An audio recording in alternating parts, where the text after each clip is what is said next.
On a stormy night in New York, a powerful millionaire crosses paths with a young girl crying alone on the sidewalk. When Jonathan Reeves stops to help, he has no idea that this girl holds a secret tied to his own past. But as he digs deeper, shocking truths emerge, ones that will shake his world, challenge his morals, and force him to make a choice that could change everything. What he discovers next will leave him frozen in disbelief. The rain poured down heavily, drumming against the pavement as Jonathan Reeves stepped out of the grand ballroom. The gala had been extravagant, filled with the city's elite, clinking glasses of champagne, and murmuring about business deals that would shape the future. Jonathan had played his part well, as he always did. He was a man of power, a self-made millionaire whose sharp mind and ruthless ambition had built an empire. He had everything: wealth, influence, and the respect of the corporate world. As he walked toward his waiting car, he pulled his coat tighter, shielding himself from the cold wind cutting through the streets. His driver was already holding the door open, but something made Jonathan pause. Just a few feet away, near the curb, sat a young black girl, barely 10 years old, curled up against a harsh cityscape. Her small frame shivered in the cold, her clothes thin and damp. She clutched a small, tattered teddy bear in her hands, her fingers tightening around it as though it was the only thing keeping her anchored. Tears streamed down her face, mixing with the raindrops that fell from the dark sky. Jonathan exhaled, his first instinct telling him to keep walking. This was not his concern. The city was filled with lost souls, and he had learned long ago that helping one would not change anything. He turned away, taking a step toward his car, but something held him back. A deep, unsettling feeling stirred within him, a sense of familiarity he could not place. He glanced back at the girl. She had not noticed him watching, too lost in her sorrow. He hesitated, then took a slow step forward. "Are you all right?" His voice was measured, lacking warmth but not entirely cold. The girl lifted her head slightly, her wide, tear-filled eyes meeting his. She looked frightened, hesitant to speak. She clutched the teddy bear even tighter, as though he might try to take it from her. "I have nowhere to go," she finally whispered. Her voice was small, barely audible over the sound of the rain hitting the pavement. Jonathan felt an uncomfortable weight settle in his chest. He had spent years burying emotions that threatened to resurface at inconvenient times. This was one of those moments. He had been that child once, left alone in the world, with no one to turn to. But he had clawed his way out of it, built a life where vulnerability had no place. He could not afford to let himself be pulled into someone else's struggle. "Where is your mother?" he asked, keeping his voice neutral. The girl looked down, shaking her head. She did not answer. Jonathan sighed, glancing at his watch. He did not have time for this. There were meetings to prepare for, deals to finalize. His entire life was built on precision and control, and this was chaos. He turned to walk away. Then he saw it. Around her neck, barely visible beneath the folds of her damp sweater, was a pendant. It was old, slightly tarnished, but unmistakable. A wave of recognition hit him like a forceful gust of wind. He had seen that pendant before. And in that moment, Jonathan Reeves, the man who prided himself on being unshakable, felt something he had not felt in years. Dread. Jonathan hesitated for a long moment, standing in the freezing rain with the girl staring up at him. He had never been one to let emotions cloud his judgment, yet here he was, caught in the gravity of something he did not understand. The pendant around her neck was unmistakable, but the rational part of his mind told him this was just a coincidence. It had to be. He sighed, rubbing his temple before speaking. "Come with me." His tone was firm, not inviting discussion. Maya hesitated, but eventually stood up, clutching her teddy bear as though it was the only thing keeping her safe. She followed him silently as he led her down the dimly lit street, past the neon signs flickering in the distance. Jonathan did not know why he was doing this. He told himself it was just temporary. He would get her something warm to eat and then figure out what to do next. A few minutes later, they stepped into a small diner, the kind of place that stayed open all night, welcoming tired workers and lost souls looking for warmth. The scent of coffee and fried food filled the air. A waitress glanced at them, but did not ask questions. Jonathan led Maya to a booth near the window and signaled for coffee for himself. She sat stiffly across from him, her small hands gripping the edge of the table. She did not say a word. "You should eat something," Jonathan said as he pushed the menu toward her. Maya stared at it for a moment before slowly pointing to a grilled cheese sandwich. Jonathan nodded, placing the order. For a long while, neither of them spoke. Jonathan watched her closely. She was wary, her eyes darting toward the door every few minutes as though expecting someone to barge in and drag her away. "Where is your mother?" Jonathan asked finally. Maya lowered her gaze, her fingers tightening around her teddy bear. "She left me at a shelter," she murmured. Jonathan's jaw tensed. He had met plenty of people in his life who abandoned what did not serve them. He had been abandoned once too. But something in the way Maya said it told him this was not the full story. "How long ago?" "A few days," she admitted. He frowned. "She told you she would come back?" Maya hesitated before shaking her head. She said she had to fix something first. Jonathan leaned back, tapping his fingers against the table. This was not his problem. The police could handle this. He had already done more than enough. "You should go to the authorities," he said. "They will know how to find her." Maya's reaction was immediate and panicked. "No." She shook her head violently, her breathing quickening. "I cannot. They will take me away. Please do not make me go." Jonathan studied her. This was fear, not the kind of fear a child had when they were merely lost. This was something deeper. "There is something you are not telling me," he said quietly. Maya hesitated, her small hands shaking. Then, after a long pause, she reached into her tattered backpack and pulled out a folded newspaper clipping. She placed it on the table, sliding it toward him. Jonathan's eyes flicked to the paper, and the moment he saw the image, his breath caught in his throat. A photograph of a young woman, a name printed beneath it. His hands tightened around the edge of the table as he read it again, the blood draining from his face. He knew her. A past he had buried long ago was clawing its way back to the surface. Jonathan's grip on the newspaper clipping tightened as he stared at the name beneath the photograph. Celeste. His pulse quickened, and the sounds of the diner faded into a dull hum. He had not heard that name in years, but it was impossible to forget. The woman in the photograph, the woman Maya called her mother, was someone he once knew, someone he had left behind when ambition pulled him toward a different life. Jonathan looked up, his gaze sharp and calculating. "Where did you get this?" Maya hesitated, pulling her backpack closer. "She gave it to me," she murmured, right before she disappeared. Jonathan exhaled, leaning back against the booth. His past had a way of staying buried. He had made sure of it. He had walked away from that life, from the person he used to be. But now, sitting across from him was a girl who should have been a stranger, yet something about her felt eerily familiar. "How do you know her?" Maya asked suddenly, her small voice cutting through his thoughts.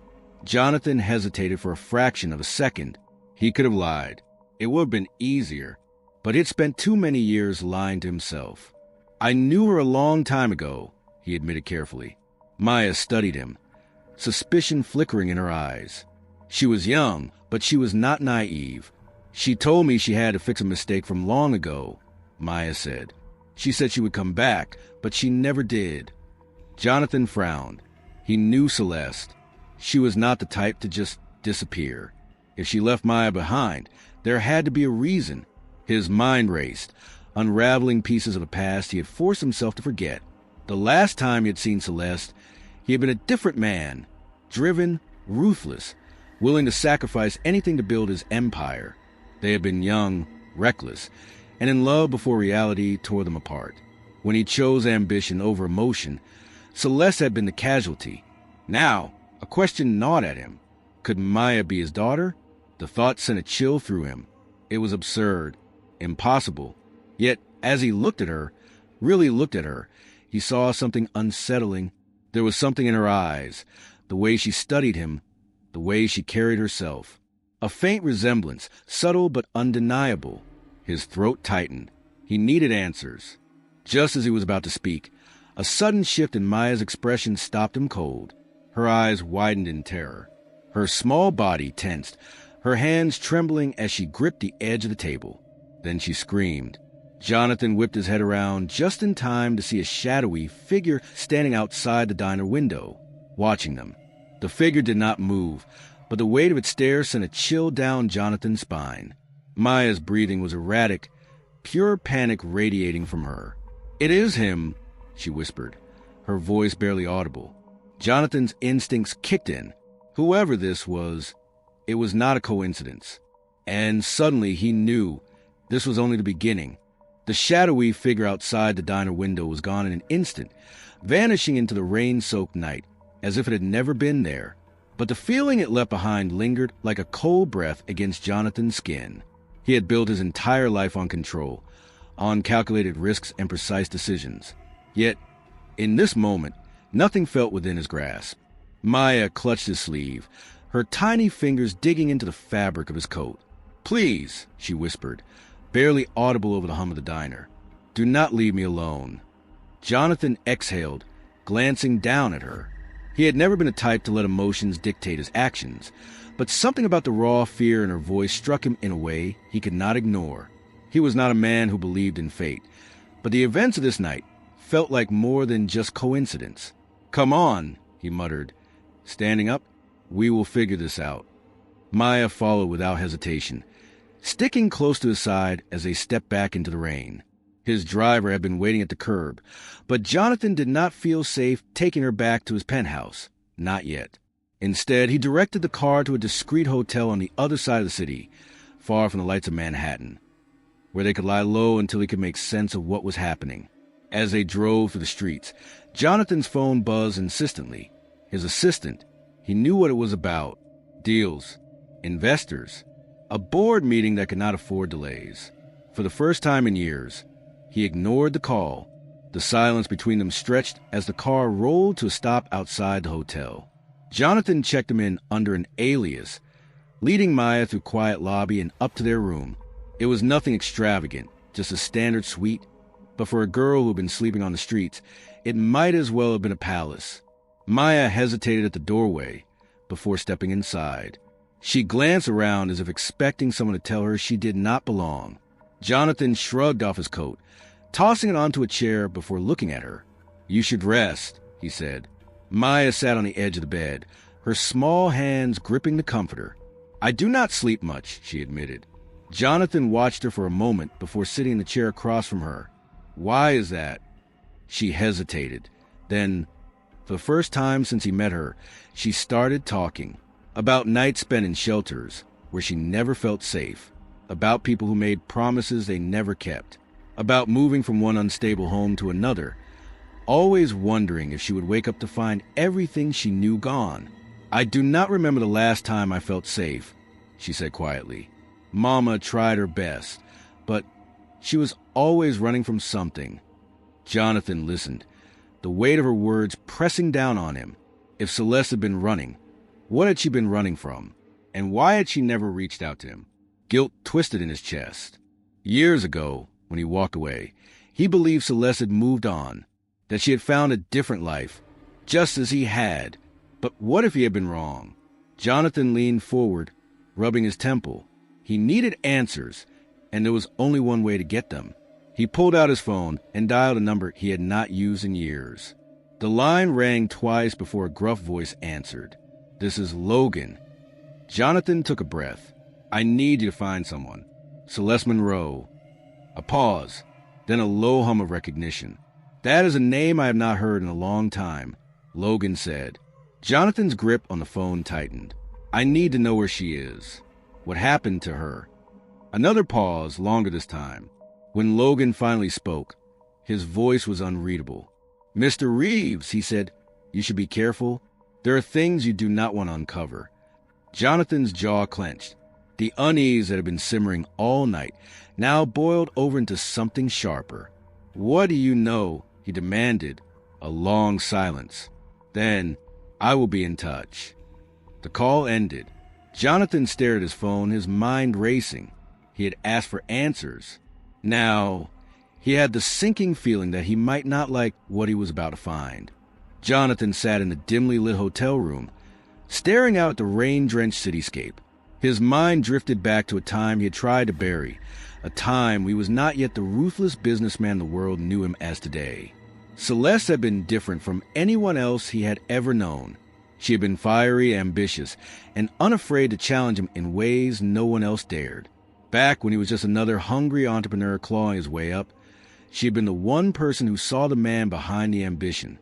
But in the end, ambition won. Jonathan chose wealth over love, leaving Celeste behind to chase something bigger. He convinced himself it was the right decision, that emotions were a liability in the world he wanted to conquer. He built an empire, but at what cost?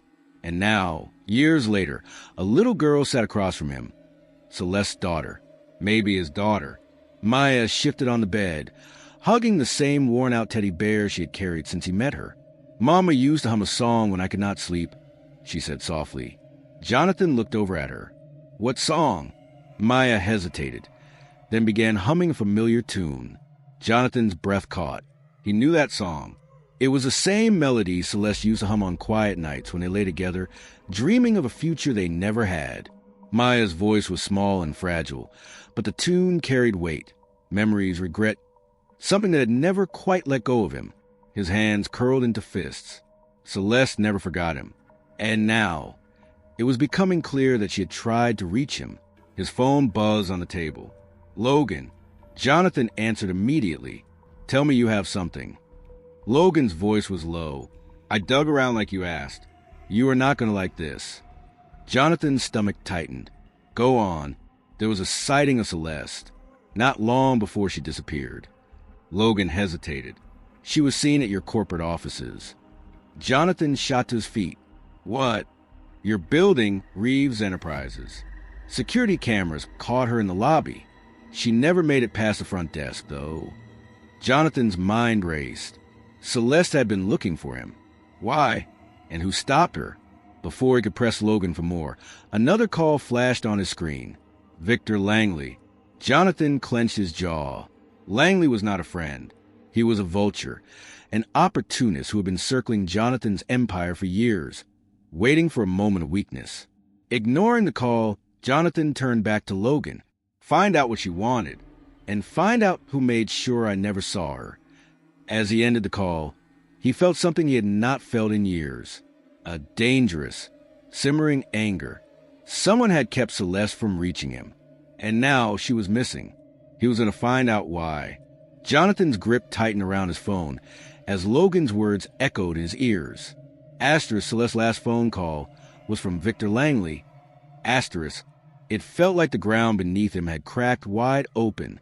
Victor Langley, his fiercest competitor, a man who thrived on tearing others down, had been in contact with Celeste before she vanished.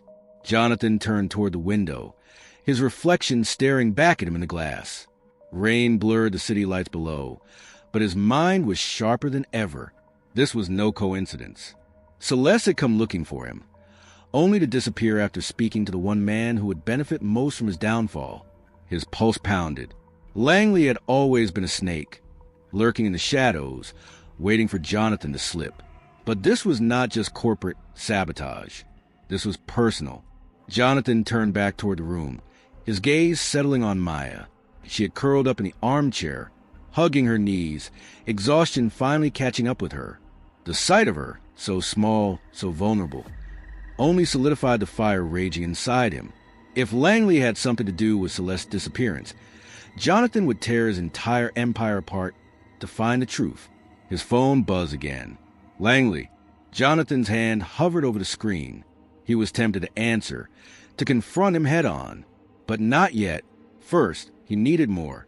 He was about to call Logan back when Maya stirred. She rubbed her eyes, then looked at him with a seriousness far beyond her years. "Mr. Reeves," her voice was soft but steady. "I remember something." Jonathan lowered his phone. "What is it?" Maya hesitated, then clutched the teddy bear tighter. "Before Mama left, she told me something." Jonathan stepped closer. "What did she say?" Maya's voice dropped to a whisper. "She told me to never trust the men in suits." Jonathan felt ice creep into his veins. His entire world, his business, his life, had been built among men in suits. And now, Celeste's final warning made one thing terrifyingly clear. Someone in his world had wanted her gone, and they had succeeded. The elevator door slid open with a soft chime, revealing Victor Langley's sleek, glass-walled office. Jonathan stepped inside, his presence commanding as always, but this time there was a storm beneath his calm exterior. Victor sat behind his massive desk, sipping from a crystal glass of whiskey. He barely glanced up. "Jonathan," he drawled, setting the glass down. "To what do I owe this unexpected visit?" Jonathan stepped forward, his voice sharp. "You spoke to Celeste before she disappeared." Victor's smirk barely faltered. "Is that so?" He leaned back in his chair, crossing one leg over the other. "And where exactly did you hear this ridiculous accusation?" Jonathan's patience was razor thin. "Her phone records. Her last call was to you." Victor sighed, shaking his head. "Jonathan, you have always been a brilliant businessman, but you let emotions cloud your judgment. If Celeste called me, it was of her own accord. I had nothing to do with her vanishing act." Jonathan studied him, searching for a crack in his smooth facade. "Then why did she call you?" Victor's smirk deepened. "You assume I have all the answers. Maybe Celeste had secrets of her own."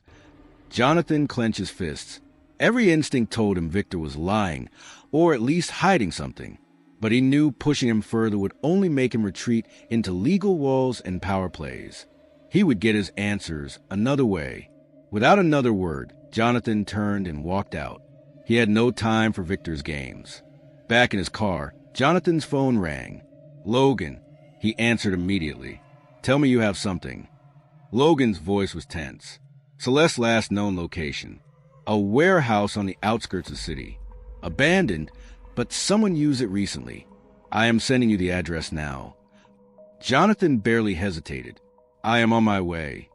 As he hung up, he glanced at Maya in the passenger seat. She looked up at him, eyes wide but determined. "Are we going to find my mom?" Jonathan gripped the steering wheel, his jaw tight. "Yes." Because if Victor was involved, this went deeper than he ever imagined, and he was not going to stop until he found out the truth. The warehouse loomed in the darkness, its rusted metal walls whispering secrets of the past. Jonathan stepped out of the car, his pulse steady but his mind racing. The air was thick with dampness, the scent of oil and decay lingering like a ghost. Maya hesitated by the car door, gripping the teddy bear as if it could shield her from whatever lay ahead. Jonathan knelt beside her. "Stay close to me," he said, his voice firm but calm. She nodded, her small fingers wrapping around the sleeve of his coat. He pushed the warehouse door open, and the old hinges groaned in protest. Inside, the dim moonlight filtered through cracked windows, casting jagged shadows on the concrete floor. Then he saw it. A shattered phone lay near the center of the room. Its screen cracked as if it had been stomped on in a struggle. His stomach twisted as he stepped closer. Beside it, a piece of fabric fluttered under the weight of the wind, sneaking through broken panels. Jonathan picked it up. A scarf, Celeste's scarf. He exhaled sharply, his grip tightening around the fabric. She had been here. Maya's voice was barely a whisper. "Is that my mom's?" Jonathan nodded, his jaw clenching. "Yes." A cold certainty settled over him. Celeste did not just disappear. She had been taken. Someone had wanted to silence her. But why? He turned slowly, his mind running through every possibility. Celeste had reached out to Victor. She had tried to find Jonathan. Had she uncovered something dangerous? Something that made her a target? Jonathan's fists curled. If she was still out there, he would find her. And if someone had hurt her, he would burn their entire world down. Maya shivered, stepping closer. "I am scared." Jonathan looked down at her, the weight of responsibility crashing over him. He had spent his whole life making ruthless decisions, choosing power over people. But right now, there was no deal to make, no empire to protect. There was only this girl, this innocent child, who had lost everything. He placed a protective hand on her shoulder. "You are not alone, Maya." Her big eyes met his. "Do you promise?" Jonathan knelt, so they were eye level. "I promise." And he meant it. This was no longer about redemption, no longer about guilt. This was war. And Jonathan Reeves never lost a war.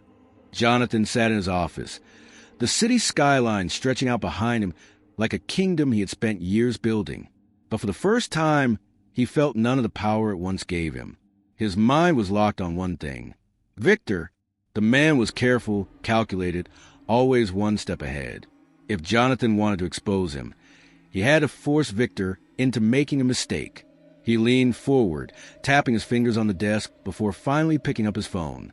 With one call to his team, the wheels were in motion. Leak the merger talks with Easton Global, he instructed. Make sure it reaches Victor's ears first. His assistant hesitated. Sir, are you sure? That deal does not exist. Jonathan's jaw tightened. It does not have to. Victor will take the bait. Victor had built his career by swooping in like a vulture, destroying anything that could make Jonathan stronger. If he thought Jonathan was close to sealing a billion-dollar deal, he would not be able to resist interfering. And when he moved, Jonathan would be watching. Meanwhile, Logan paced outside an old surveillance office. Phone presses ear. Jonathan, I found something. It is security footage from Victor's headquarters, the night Celeste disappeared. Jonathan stood abruptly. Send it to me now. A few seconds later, his screen lit up with a grainy video clip. Celeste. She was standing outside Victor's building. Her arms wrapped around herself, her movements restless. She glanced over her shoulder, as if she knew someone was watching her. Then, someone approached. A tall figure in a suit. Jonathan's heart pounded. The camera's angle was poor, only catching glimpses of the man's profile. But it was enough. Victor. Celeste had gone to him that night, and she had never been seen again. Jonathan gripped the phone so tightly his knuckles went white. I need the full footage. Every frame. Logan's voice was grim. I will do my best. But Jonathan, if Victor had something to do with this, you are stepping into dangerous territory. Jonathan's voice was ice. Then I will burn his empire to the ground. Later that night, Jonathan was in his penthouse, staring out over the city, when his phone vibrated. An unknown number. He hesitated, then answered. Who is this? For a moment, there was only silence. Then, a faint, weak whisper. Jonathan, help me. His blood ran cold. Celeste. His voice was sharp, urgent. Where are you? The sound of shaky breathing. Then, a loud crash, a muffled cry. The line went dead. Jonathan stood frozen. The phone still pressed his ear. Celeste was alive. But for how much longer? The night air was thick with tension as Jonathan gripped the steering wheel, his jaw set in stone. Logan sat beside him, tracking the signal from Celeste's last call. The numbers on the screen led to an abandoned warehouse on the outskirts of the city, far from the gleaming towers where Jonathan had built his empire. Maya sat in the back seat, her small hands clutching the teddy bear as she watched Jonathan in silence. He had told her to stay at the hotel with security, but she had refused. She is my mom, she had whispered. I have to be there. Jonathan could not argue. He understood the need to fight for the ones you love.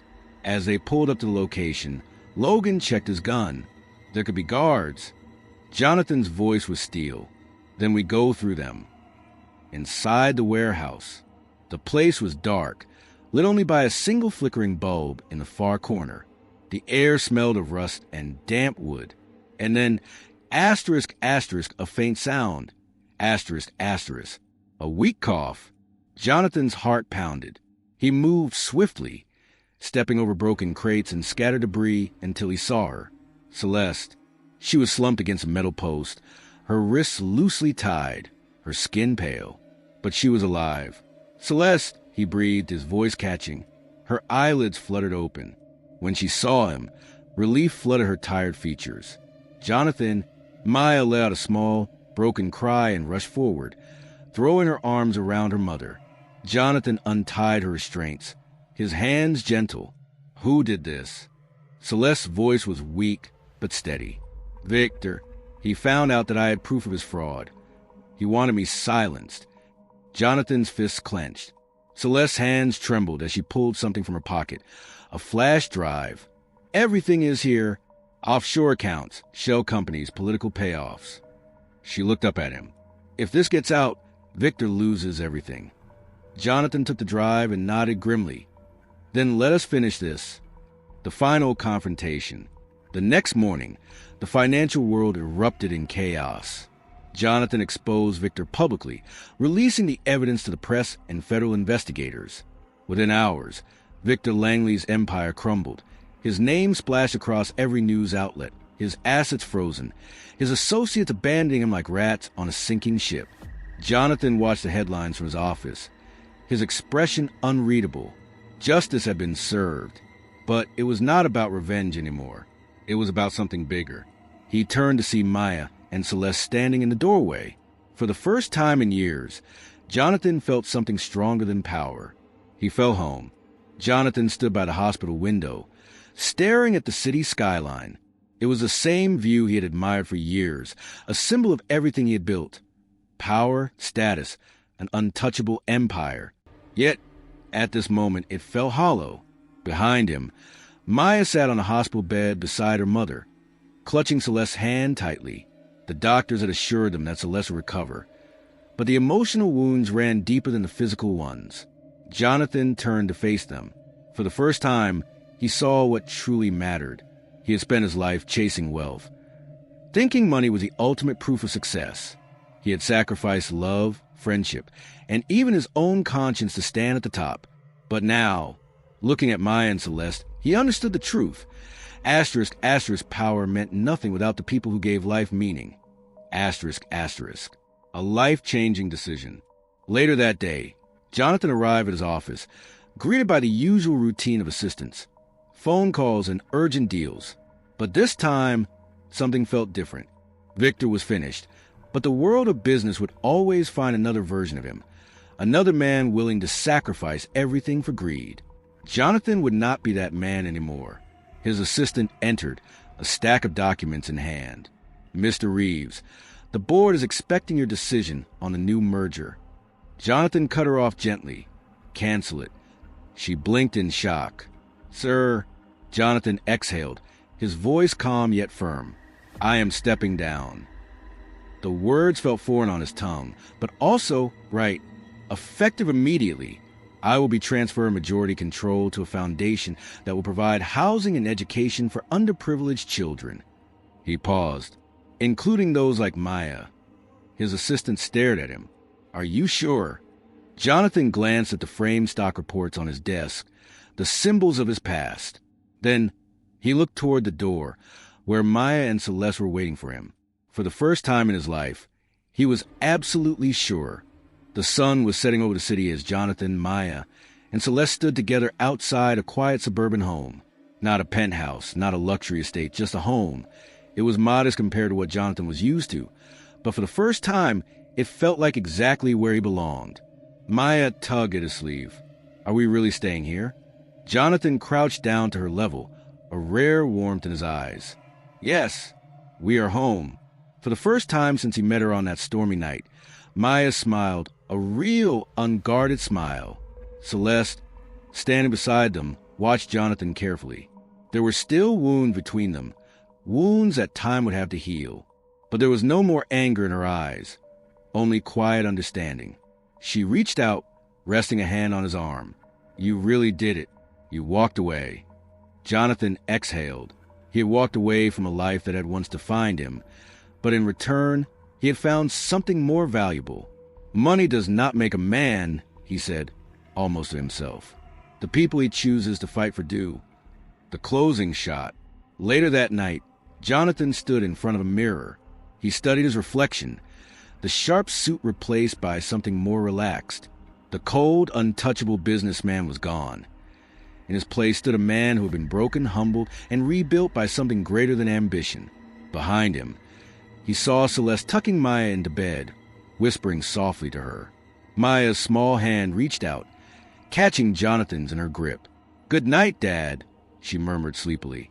Jonathan felt his throat tighten. He had spent years building wealth, but tonight, for the first time, he felt truly rich. As the lights dimmed, he took one last look in the mirror. Asterisk, not the man he had been, but the man he had become. Asterisk.